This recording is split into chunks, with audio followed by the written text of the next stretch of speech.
Hi there, Bruce the Water Guy here. It's after 2 a.m. and unfortunately I'm the guy who's on call. We had a lift station issue, malfunctioning. For some reason all 3 pumps were running and it wouldn't shut off. So we need to come out here and see what's going on with this system and why it's not functioning properly. So before we ever enter a can station, have my handy dandy air monitor, which I will send down the can and test the atmosphere to make sure that it is safe to enter and wear it on me at all times. And I'll just show you, this is a can station here. Let's kind of look down.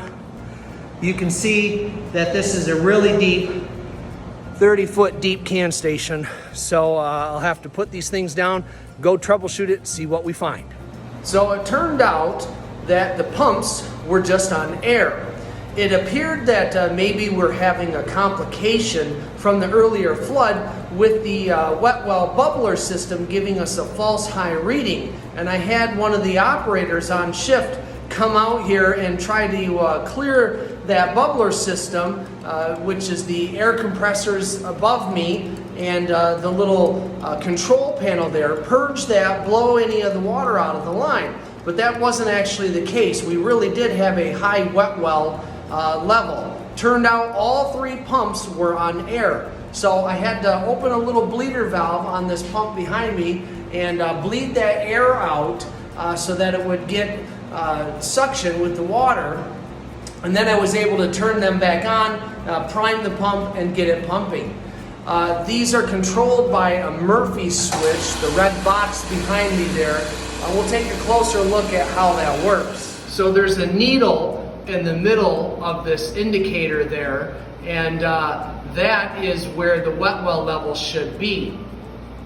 So this indicator would be the high level, energizing, completing the circuit when the needle comes and contacts this point, which would start the motor, and as that level drops, the needle comes down and will contact the second indicator there, or the off point, and disconnect the circuit so that the pump turns off. And then that would alternate between the 3 different pumps that are in this room here around me, of which I had to bleed off, bleeding the air out of this valve here, priming it, making sure that the check arm was coming up and discharging out the system to the gravity main. Well, I've stood here long enough to see a cycle or 2 so that I know that we got this station back to functional, and I think I've had enough fun for after 2:30 in the a.m. So I guess I'm going to do my long climb back up